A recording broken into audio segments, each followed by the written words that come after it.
மாதா தொலைக்காட்சி நேயர்கள் அனைவருக்கும் அன்பு வணக்கம். இன்று பெரிய வியாழக்கிழமை, புனித வியாழன் என்றும் சொல்லுகிறோம். புனித வியாழன் என்று சொன்னவுடன் நம்முடைய நினைவுக்கு வருவது என்ன? நம் ஆண்டவருடைய கடைசி ராவுணவு, நம் ஆண்டவர் சீடர்களின் பாதங்களை கழுவிய நிகழ்வு. இந்த பெரிய வியாழன் அன்று 3 முக்கிய நிகழ்வுகளை திரு அவை நமக்கு மீண்டும் மீண்டும் நினைவுபடுத்துகிறது. ஒன்று, உலக முடிவு மட்டும் என்னாலும் உங்களோடு இருக்கிறேன் என்று சொல்லி நம் ஆண்டவர் இயேசு நற்கருணையை ஏற்படுத்தியது. இரண்டாவது, குருத்துவத்தை ஏற்படுத்தியது. மூன்றாவது, சீடர்களின் பாதங்களை கழுவி அன்பு கட்டளை கொடுத்தது. ஆக நற்கருணை, குருத்துவம், சீடத்துவம் என்று 3 முக்கிய நிகழ்வுகள் இன்றைய மையமாக இருக்கிறது. இந்த நிகழ்ச்சியும் இந்த 3 நிகழ்வுகளின் இறையியல் பின்னணியோடு நடைமுறை அனுபவத்தை பகிர்வதாக இருக்கிறது. வாருங்கள் நேயர்களே, நிகழ்ச்சிக்குள்ளாக செல்லலாம்.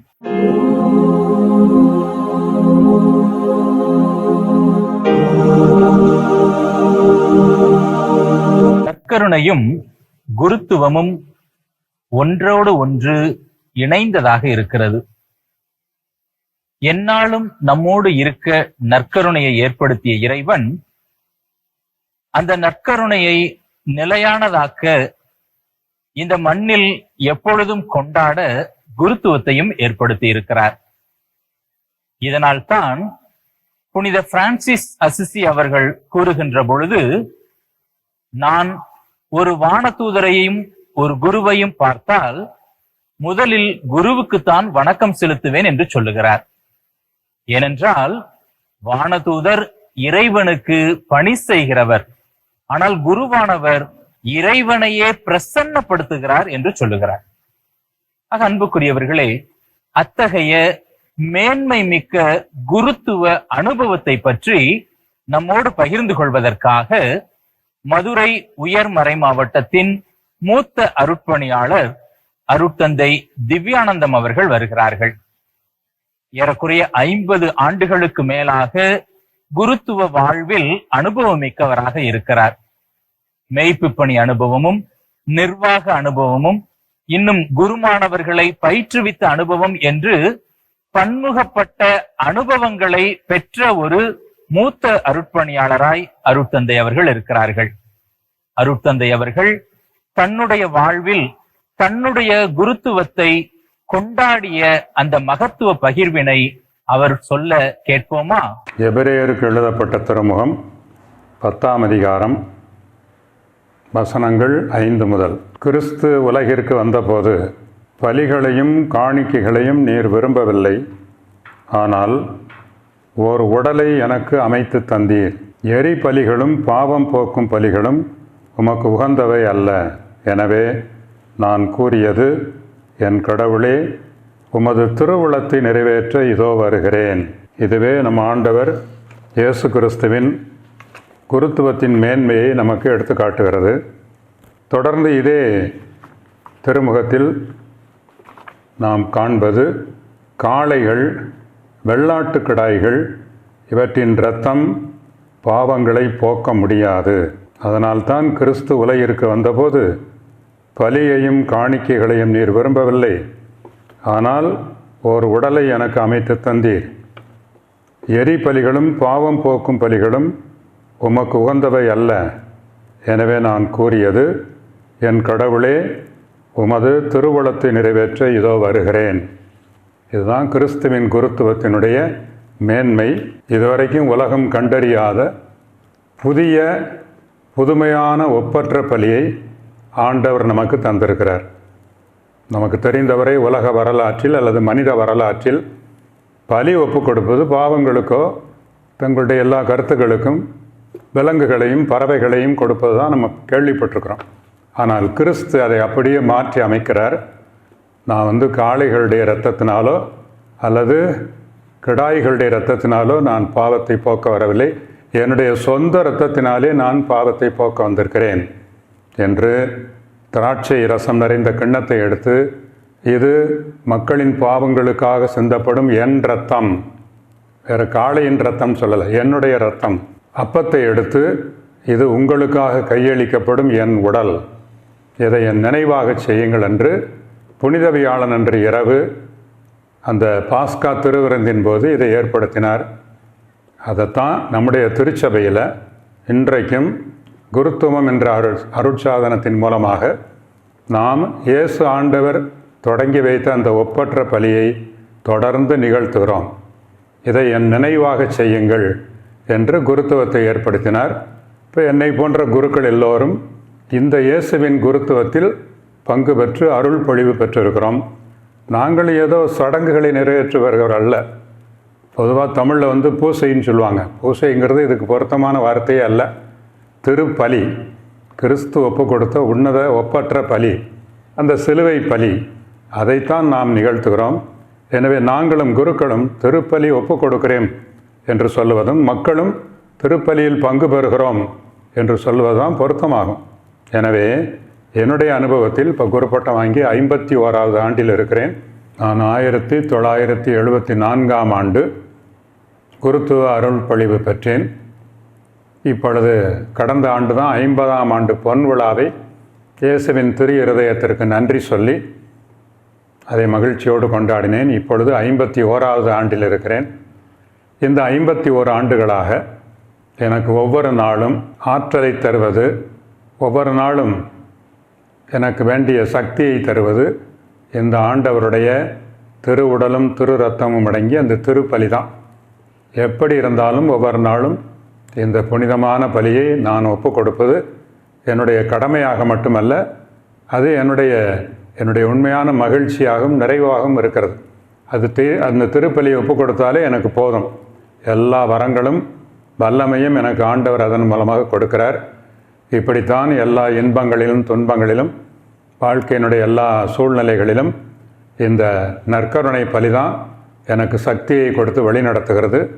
எனவே இதற்காக இந்த குருத்துவ அருள் பொழிவில் எனக்கு பங்கு கொடுத்து அருள் பொழிவு செய்து இந்த 51 ஆண்டுகளாக என்னை அன்போடு காத்து வருகிற ஆண்டவர் இயேசுவின் திரு இருதயத்திற்கு நன்றி கூறுகிறேன். நம்முடைய கத்தோலிக்க திருச்சபையினுடைய மேன்மை உலகம் முழுவதும் இந்த ஒரே திருப்பலி தான் எல்லோரும் நிகழ்த்துகிறோம். எல்லாமே ஆண்டவர் இயேசுவின் அந்த திருப்பலியில் தான் புதுப்பித்து கொண்டிருக்கிறோம். இதை என் நினைவாக செய்யுங்கள் என்று ஆண்டவர் சொன்ன கட்டளையை எல்லா ஆயர்களும் குருக்களும் தொடர்ந்து செய்கிறோம். எனவே உலகம் முழுவதும் நடைபெறுகிற இந்த திருப்பலி உன்னதமானது, ஒப்பற்றது. எனவே எல்லா மக்களும் புனித வியாழன் அன்று எல்லா கிறிஸ்தவ கத்தோலிக்க மக்களும் இதை மிகுந்த பக்தியோடு கொண்டாட வேண்டும். எனவே நாங்கள் வெறும் சடங்குகளை நிறைவேற்றுவர்கள் அல்ல, எங்களையே கிறிஸ்துவோடு சேர்ந்து அந்த உன்னத ஒப்பற்ற குருத்துவத்தில் பங்கு பெற்று எங்களையே பலியாக்குகிறோம் என்பதுதான் என்னுடைய நம்பிக்கை, திருச்சபையினுடைய போதனை. எனவே நாமும் இன்று புனித வியாழன் அன்று கிறிஸ்து ஏற்படுத்திய இந்த உன்னதமான உலகம் கண்டறியாத புதுமையான பலியை நாமும் அதனுடைய பொருள் உணர்ந்து ஒப்பு கொடுப்போம், பங்கு பெறுவோம்.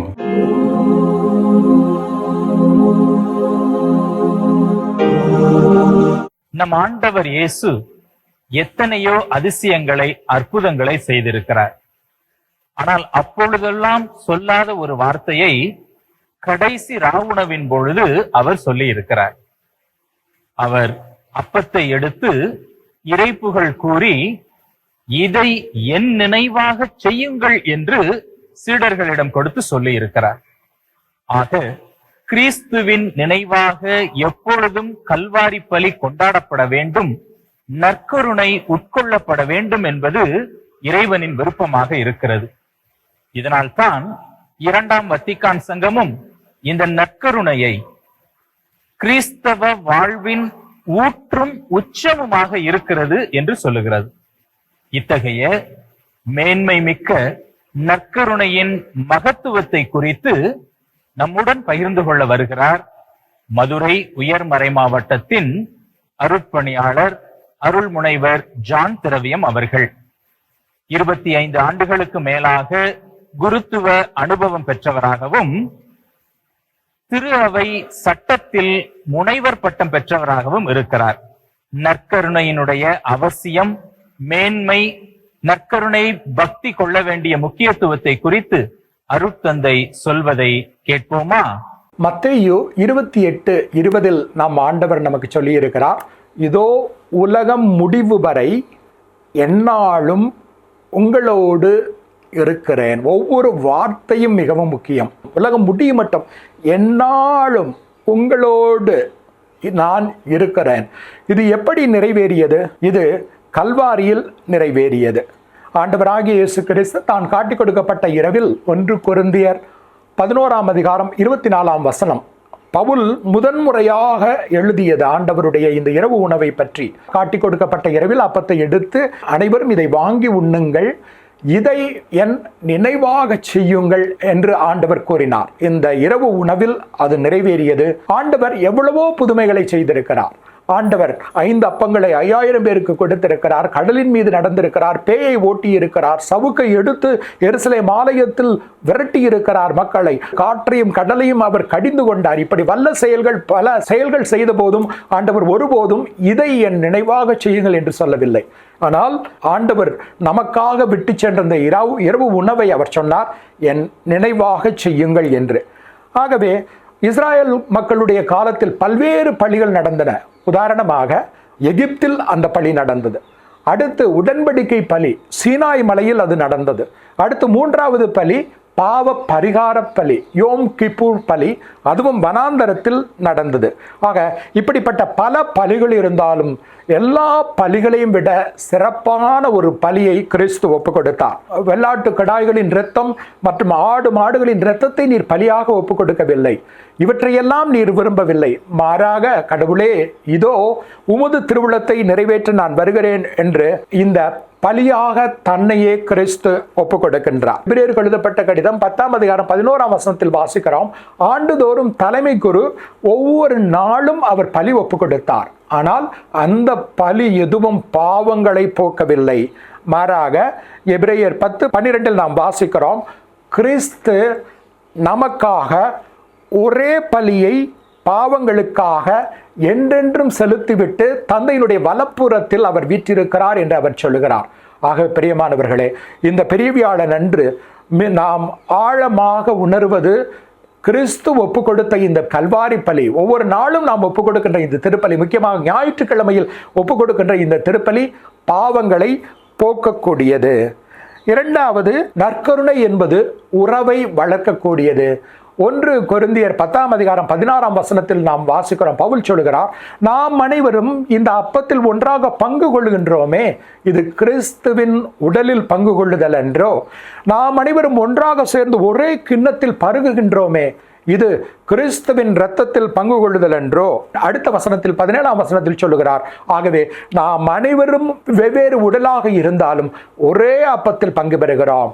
நாம் அனைவரும் வெவ்வேறு நிலையில் இருந்தாலும் ஒரே கிறிஸ்துவின் அப்பத்தில் பங்கு பெறுகிறோம். ஆகவே ஒரே திருச்சபை உறுப்பினர்களாக நாம் பங்கு பெறுகிறோம். பெரிய வியாழக்கிழமை நமக்கு சொல்லுவது, நாம் அனைவரும் ஒவ்வொரு முறையும் ஞாயிற்றுக்கிழமை திருப்பலிக்கு செல்கின்ற போது நாம் அனைவரும் ஒரே இறை சமூகம். நம்மிடத்தில் பேதங்கள் இல்லை. யூதர்கள் என்றோ கிரேக்கர்கள் என்றோ உயர்ந்தவன் தாழ்ந்தவன் என்றோ இல்லை. நாம் அனைவரும் ஒரே கடவுளுடைய மக்கள் என்ற இந்த உறவை நமக்கு ஒவ்வொரு திருப்பலியும் அது வளர்க்கின்றது. 3வதாக, நற்கருணை என்பது தியாகம். யோவான் நற்செய்தி 12:24 ஆண்டவர் இயேசு கிறிஸ்து கூறுகிறார், கோதுமை மணி மண்ணில் விழுந்து மடிந்தால் ஒழிய அது அப்படியே இருக்கும், மடிந்தால் தான் மிகுந்த விளைச்சலை தரும் என நான் உங்களுக்கு சொல்லுகிறேன் என்று ஆண்டவர் சொல்லுகிறார். பிரியமானவர்களே, ஆக இந்த பெரிய வியாழன் நம் ஒவ்வொருவருக்கும் சொல்வது, வாழ்வில் துன்பங்களை நாம் சந்திக்கின்றோம், பிரச்சனைகளை சந்திக்கின்றோம், ஏற்ற இறக்கங்களை சந்திக்கின்றோம். ஆனால் இவை அனைத்தும் நமக்கு விளைச்சலை தரக்கூடியது. ஒவ்வொரு திருப்பலியிலும் இதை ஆழமாக ஆண்டவர் இயேசு நமக்கு உணர்த்துகிறார். ஆக துன்பங்கள், சிலுவைகள், இவை அனைத்தும் நம்மை வளர்க்கக்கூடியவை. நம்மில் இருக்கின்ற தீமைகளுக்கு நாம் மடிந்து கிறிஸ்துவோடு நாம் உயிர்த்தெழக்கூடிய தன்மை இந்த நற்கருணை நமக்கு வழங்குகிறது என்ற தியாகத்தை இந்த நாள் நமக்கு சொல்லுகிறது. ஆகவே மேலும் வான் துவான் என்ற ஒரு பெரிய ஒரு கார்டினல் 2017 திருத்தந்தை அவருடைய புனிதர் பட்டத்திற்கான அந்த ப்ராசஸை அவர் துவக்கி இருக்கிறார். இந்த வான் துவான் தெற்கு வியட்நாமில் அவர் இருந்தார். சீன கம்யூனிச நாடு ஆக்கிரமித்த போது அவரை சிறைச்சாலையில் அடைத்தார்கள். சிறைச்சாலையில் 50 சென்டிமீட்டர் நீளமுள்ள ஒரு படுக்கை, மரப்படுக்கை தான் இருந்தது. ஆகவே 10 ஆண்டுகள் சிறைச்சாலையில் இருந்தார். அங்கு பலர் செத்து போனார்கள். 2 ஆண்டுகள் 3 ஆண்டுகள் கழித்து அவர்கள் செத்து போனார்கள். அவர் என்ன செய்வார்? இரவு 9 மணிக்கு விளக்குகள் எல்லாம் அணைக்கப்படும், அனைவரும் தூங்கி விடுவார். ஆனால் வான் துவான் எழுந்து அவர் திருப்பலி ஒப்புக் கொடுப்பார். இவர் திருப்பலி ஒப்புக் கொடுக்க ஆரம்பித்தவுடனே சிறைச்சாலையில் இருந்த கிறிஸ்தவர்கள் அனைவரும் ஓடி வந்தனர். எப்படி திருப்பலி ஒப்புக் கொடுத்தார்? அங்கு ஆல்டர் இல்லை, அங்கு வெசல்ஸ் இல்லை, நற்கரணை பாத்திரம் இல்லை. ஆகவே தன்னுடைய கரத்தையே அவர் பலிபீடமாக உள்ளங்கையில் 3 சொட்டு திராட்சை ரசத்தையும் 1 சொட்டு தண்ணீரையும் விட்டு திருப்பலி ஒப்புக் கொடுத்து அவர் ஜெபித்தார். இப்படி அவர் ஜெபித்ததனால் 10 ஆண்டுகள் அவர் திடகாத்திரத்துடன் ஆரோக்கியத்துடன் மகிழ்ச்சியாக இருந்தார். ஆக வெளியே வருகின்ற போது 10 ஆண்டுகள் நீங்கள் ஒரு பெரிய ஆயர் இப்படி சிறைச்சாலையில் இருக்கின்ற போது உங்களை காப்பாற்றியது எது என்று சொல்லுகின்ற போது அவர் சொன்னது நற்கருணை. பிரியமானவர்களே, ஆகவே ஆலயத்திற்கு வருகிறோம், ஞாயிற்று திருப்பலிக்கு வருகிறோம், ஏதோ பார்த்துவிட்டு கடமைக்காக செல்கிறோம் அல்ல, மாறாக நம்மை வாழ்விக்க கூடியது இந்த நற்கருணை. நமக்கு புத்தெழுச்சியையும் ஆற்றலையும் ஒவ்வொரு ஞாயிறு திருப்பலியும் நமக்கு கொடுக்கக்கூடியது. ஆண்டவருக்குள் பிரியமானவர்களே, இந்த பெரிய வியாழன் என்று நற்கருணை திருவிழாவில் என்று நாம் நற்கருணையின் மகத்துவத்தை ஆழமாக உணர்வோம். கிறிஸ்தவர்கள் நமக்கு கொடுக்கப்பட்டிருக்கின்ற ஒப்பற்ற கொடை நற்கருணை என்பது பாவங்களை போக்கக்கூடியது. வெள்ளாட்டு கடாய்கள், மற்ற ஆடுகளின் இரத்தம் இவற்றால் பாவங்களை போக்க முடியாது. கிறிஸ்துவின் உயர் மதிப்புள்ள இரத்தத்தால் நம் பாவங்கள் போக்கப்பட்டன. ஆகவே பாவங்கள் போக்கக்கூடியது. நாம் அனைவரும் ஒன்று கூடி திருப்பலிக்கு வருகின்ற போது உறவை வளர்க்கக்கூடியது. அடுத்து 3ஆவதாக இந்த திருப்பலி என்பது நமக்கு புத்தெழுச்சியும் எழுச்சியையும் தரக்கூடியது. 4ஆவதாக இந்த திருப்பலி என்பது தியாகத்தை நாம் வரவேற்று கொண்டு அதை மகிழ்ச்சியுடன் அரவணைத்துக் கொண்டு ஆர்ப்பரிப்புடன் கிறிஸ்தவ வாழ்க்கை வாழ இந்த நற்கருணை நமக்கு எடுத்துச் சொல்லுகிறது. உங்கள் அனைவருக்கும் இந்த பெரிய வியாழன் திருவிழா வாழ்த்துக்கள். பெரிய வியாழனுக்கு ஆங்கிலத்திலே மாண்டி தேர்ஸ்டே என்று சொல்லுகிறார்கள். மாண்டி என்பதற்கு லத்தீன் மொழியிலே மந்தாத்தும் என்கிற வார்த்தையிலிருந்து வருகிறது. மந்தாத்தும் என்றால் ஆங்கிலத்தில் மேண்டேட் என்று சொல்லுகிறோம். கட்டளை பிறப்பித்தலாக இருக்கிறது. கடைசி ராவுணவின் பொழுது ஆண்டவர் இயேசு சீடர்களின் பாதங்களை கழுவிய பிறகு அவர்களுக்கு ஒரு அன்பு கட்டளையை கொடுத்திருக்கிறார். That mandate is given. அதைத்தான் மாண்டி தேர்ஸ்டே என்று சொல்லுகிறோம். இந்த அன்பு கட்டளையையும் கொண்டாடுவதற்கான அழைப்பு தான் சீடத்துவமாக இருக்கிறது. இது ஏதோ சீடர்களுக்கு மட்டும் கொடுக்கப்பட்ட அழைப்பு அல்ல. இயேசு சீடர்களின் பாதங்களை கழுவி அதை போல நீங்களும் செய்யுங்கள் என்று சொன்ன அழைப்பு கிறிஸ்துவை ஏற்றுக்கொண்ட நம் ஒவ்வொருவருக்குமான அழைப்பாக இருக்கிறது. ஆக இந்த நாளின் 3வது முக்கிய கருத்தாகிய அன்பு கட்டளை சீடத்துவ வாழ்வை குறித்து மதுரை உயர்மறை மாவட்ட மூத்த அருட்பணியாளர் அருட்தந்தை வேதமாணிக்கம் அவர்கள் பகிர்ந்து கொள்கிறார்கள். தந்தை அவர்களும் குருத்துவத்தில் 50 ஆண்டுகளை கடந்த அனுபவம் மிக்க மூத்த தந்தையாக இருக்கிறார். தந்தை அவர்களுக்கும் மேய்ப்பு பணி அனுபவமும் இருக்கிறது, நிர்வாக அனுபவமும் இருக்கிறது. இத்தகைய குருத்துவ அனுபவமிக்க அருட்தந்தை அவர்கள் தன்னுடைய வாழ்வில் சீடத்துவத்தை எவ்வாறு உணர்ந்து கொண்டிருக்கிறார் என்பதை அவரே கூற கேட்போமா? சீடத்துவத்தின் மகிமையை பற்றி இன்றைய நாளில் நாம் சிந்திக்கின்ற பொழுது இயேசு சீடர்களுடைய பாதங்களை கழுவினார். சீடர்களுடைய பாதங்களை கழுவினார் என்று சொல்லுகின்ற பொழுது சீடர்களுடைய பாவங்களை கழுவினார் என்று நாம் இதிலே பார்க்கிறோம். இயேசு சீடர்களை குருக்களாகவும் திருப்பலியை நிறைவேற்றுகின்றவர்களாகவும் கிறிஸ்துவை உணவாக உட்கொள்ளுகின்றவர்களாகவும் இருப்பதற்கு தயாரிக்கும் வண்ணமாக இயேசு சீடர்களுடைய பாதங்களை கழுவினார். இயேசு சீடர்களுடைய பாவங்களை கழுவினார் என்பதில்தான் இதன் அர்த்தத்தை நாம் உணர்ந்து கொள்ள முடியும். இந்நாட்களில் நாம் ஆலயத்திற்கு செல்லுகின்ற பொழுது ஆலயத்தில் குரு 12 பாதம் கழுவும் சடங்கை வழிபாட்டில் நாம் நிறைவேற்றுகிறோம். இது நமக்கு ஒரு வேடிக்கை பொருளாகத்தான் தோன்றுகிறதை ஒழிய அதன் உண்மையான அர்த்தத்தை நாம் உணர்ந்து கொள்ளவில்லை. இயேசு சீடர்களுடைய பாதங்களை கழுவினார் என்று நாம் சொல்லுகின்ற போது, இயேசு சீடர்களுடைய பாவங்களை கழுவினார் என்பதில் இயேசு சொன்ன வார்த்தையிலிருந்து நாம் தெரிந்து கொள்ளலாம். சீடர்களுடைய பாதங்களை கழுவிய பிறகு இயேசு சொல்லுகிறார், நீங்கள் தூய்மையாய் இருக்கிறீர்கள், ஆனாலும் தூய்மையாய் இல்லை. யோவான் 13:10 இவ்வாறு நாம் வாசிக்கிறோம். அப்போ சீடர்கள் அனைவரும் குருக்களாக நற்கருணையை பெற தகுதியுள்ளவர்களாக மாற்றுவதற்காக இயேசு அவர்களுடைய பாதங்களை கழுவினார். பாவங்களிலிருந்து அவர்களுக்கு மன்னிப்பளித்தார். மன்னிப்பளிக்கும் அதிகாரத்தையும் அவர்களுக்கு கொடுக்கின்றார். பிலிப்பியருக்கு எழுதிய திருமுகம் 2வது அதிகாரம் 5வது வசனத்தில், இயேசு கிறிஸ்துவிடமிருந்த மனநிலை உங்களிடத்திலும் இருப்பதாக என்று புனித பவுல் குறிப்பிடுகிறார். இயேசு கிறிஸ்துவிடமிருந்த மனநிலை வெறுமையாக்குதல், தாழ்த்தி கொள்ளுதல், கீழ்ப்படிதல். இயேசு இந்த உணவின் போது பாதங்களை கழுவிய பிறகு சொல்லுவார், நீங்கள் என்னை ஆண்டவர் என்றும் போதகர் என்றும் அழைக்கிறீர்கள். நான் ஆண்டவர்தான், போதகர்தான். உங்கள் ஆண்டவரும் போதகருமான நான் உங்கள் காலடிகளை கழுவினேன் என்றால் நீங்களும் ஒருவர் மற்றொருவருடைய காலடிகளை கழுவ வேண்டும் என்று சொல்லுகின்ற பொழுது, ஆண்டவரும் போதகருமான அவர் தம்மையே வெறுமையாக்கினார். அடிமை செய்ய வேண்டிய வேலையை செய்கின்றார். இவ்வாறு இந்த இயேசுவினுடைய மனநிலை சீடர்களிடம் இருக்க வேண்டும் என்பதை நாம் புரிந்து கொள்கிறோம். இயேசு சீடர்களிடம் சொல்லுகின்ற போது, தொண்டு ஏற்பதற்கல்ல, தொண்டு ஆற்றவும் பலருடைய மீட்பிற்கு விலையாக தம் உயிரை கொடுக்கவும் வந்தேன் என்று மத்தேயு 20:28 கூறுகிறார். அப்படியென்றால் இயேசுவினுடைய மனநிலை தொண்டு ஏற்பதற்கு அல்ல, தொண்டு ஆற்றுவதற்கும் பலருடைய மீட்பிற்கு விலையாக உயிரை கொடுப்பதற்கும் பலருடைய பாவங்களிலிருந்து விடுவிப்பதற்காக பலருடைய பாவங்களுக்கு பரிகாரமாக யோவான் எழுதிய முதல் திருமுகம் 2வது அதிகாரம் 1-2 இதை நாம் பார்க்க முடியும்.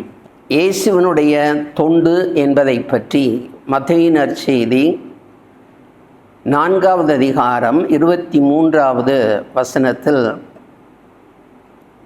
இயேசு ஊர்களெல்லாம் சுற்றி வந்தார், அவர்களுடைய தொழுகை கூடங்களில் கற்பித்தார், நற்செய்தியை பறைசாற்றினார், நோய் நொடிகளை குணமாக்கினார், பேய்களை விரட்டினார் என்று வாசிக்கிறோம். இப்போ இயேசுவினுடைய பணியாக இருக்கக்கூடியது கற்றுக் கொடுத்தல், நற்செய்தியை பறைசாற்றுதல், நோய் நொடிகளை குணப்படுத்துதல், பேய்களை விரட்டுதல். இயேசுவினுடைய இந்த பணியை ஆற்றுவதற்காக குருக்களாக சீடர்கள் உயர்த்தப்படுகிறார்கள். இயேசுவே அவர்களை போதிக்க அனுப்புகின்ற பொழுது இந்த பணியை செய்யுமாறு சொல்லி அவர்களை அனுப்புகிறார். அதே சமயத்தில் இயேசு போதிக்கின்ற பொழுது குணப்படுத்தும் வேளையிலே பாவங்கள் மன்னிக்கப்பட்டன என்று சொல்கிறார். மார்க்கு 2:5 முடக்குவாதமுற்றவனை பார்த்து உன் பாவங்கள் மன்னிக்கப்பட்டன என்று சொல்கிறார். பரிசேயர் வீட்டில் இயேசுனுடைய காலடிகளை நறுமண தைலத்தால் பூசிய பெண்ணிடம் உன் பாவங்கள் மன்னிக்கப்பட்டன என்று கூறுகிறார். லூக்கா 7:48. பாவத்தில் பிடிபட்ட பெண்ணிடம் நானும் தீர்ப்பிடேன், இனி பாவம் செய்யாதே. யோவான் 8:11. ஆக இயேசு தாம் வாழ்ந்த காலத்தில் பலருடைய பாவங்களை மன்னித்தார். சீடர்களுடைய காலடிகளை கழுவிய இயேசு உயிர்த்த பிறகு சீடர்களுக்கு தோன்றி, தூய ஆவியாரை பெற்றுக்கொள்ளுங்கள், எவருடைய பாவங்களை மன்னிப்பீர்களோ அவர்களுக்கு அவை மன்னிக்கப்படும், எவருடைய பாவங்களை மன்னியாது விடுவீர்களோ அவர்களுக்கு அவை மன்னிக்கப்படா என்று யோவான் நற்செய்தி 20வது அதிகாரத்தில் குறிப்பிடுகிறார். அவர் சீடர்களுடைய பணி என்று தனி சிறப்பு மிக்கது என்ன என்று நாம் பார்க்கின்ற பொழுது, மூவொரு கடவுளின் பெயரால் அருட்சாதனங்களை நிறைவேற்றுவது, மூவொரு இறைவனின் பெயரால் திருமுழுக்கு கொடுப்பது, மூவொரு இறைவனின் பெயரால் பாவங்களை மன்னிப்பது, இயேசுவின் பெயரால் போதிப்பது, இயேசுவினுடைய பெயரால் பேய்களை விரட்டுவது, இயேசுவினுடைய பெயரால் நோய்களை குணமாக்குவது. இத்தகைய பணியை இயேசு சீடர்களுக்கு கொடுத்து யாரும் செய்ய முடியாததை செய்யுமாறு சொல்கிறார். யாரும் பாவத்தை மன்னிக்க முடியாது கடவுளை தவிர, ஆனால் சீடர்கள் மன்னிக்க முடியும். சீடர்கள் இயேசுவின் பெயரால் பேய்களை விரட்ட முடியும். சீடர்கள் இயேசுவின் பெயரால் எண்ணெய் பூசி குணப்படுத்த முடியும். இது வேறு யாரும் செய்ய முடியாது.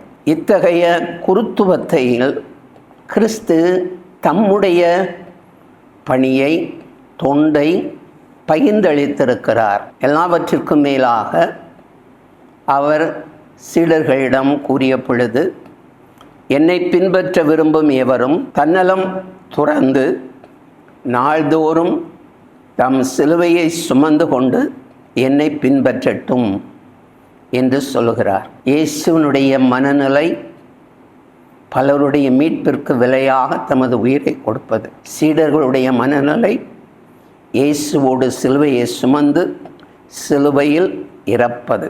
இத்தகைய பணியை, தொண்டை கிறிஸ்து சாதாரண மனிதர்களை குருக்களாக உயர்த்தி அவர்களுக்கு இந்த அதிகாரத்தை கொடுத்து இதை செய்யுமாறு பணித்திருக்கிறார். கிறிஸ்துவின் குருத்துவத்தில் பங்கு கொண்டு தொண்டாற்றும் குருக்களே நீங்கள் வாழ்க. கிறிஸ்துவின் குருத்துவத்தில் பங்கு கொண்டு கிறிஸ்துவின் பணியினால் பயன்பெறும் மக்களே மகிழ்ச்சியுறுக. உன்னத குருவாம் நித்திய குருவாம் இயேசு கிறிஸ்து மீட்பர் நமக்கு ஆசிரையும் அருளையும் நிறைவாக வழங்குவாராக. ஆமென். என்ன நேயர்களே, மதுரை சதங்கை வழங்கிய பெரிய வியாழன் சிறப்பு நிகழ்ச்சியை பார்த்தீர்களா? பெரிய வியாழனின் மிக முக்கிய நிகழ்வுகளான நற்கருணை, குருத்துவம், சீடத்துவம் குறித்து மூத்த அருட்தந்தையர்களுடைய பகிர்வை கேட்டு மகிழ்ந்திருப்பீர்கள் என்று நம்புகிறோம். இது கேட்பதற்காக மட்டுமல்ல, கேட்டதை நமது அனுபவமாக மாற்றி நாமும் கிறிஸ்துவின் நல்ல சீடர்களாக வாழ, நற்கருணையோடு மிக நெருங்கிய உறவு கொள்ள, குருக்களோடும் துறவரத்தாரோடும் நட்புறவு கொள்ள அழைக்கப்படுகிறோம். கேட்டதை நேசிப்போம், நேசித்ததை வாழ்வாக்குவோம். இறைவன் நம் அனைவரையும் ஆசீர்வதிப்பார். நன்றி, வணக்கம்.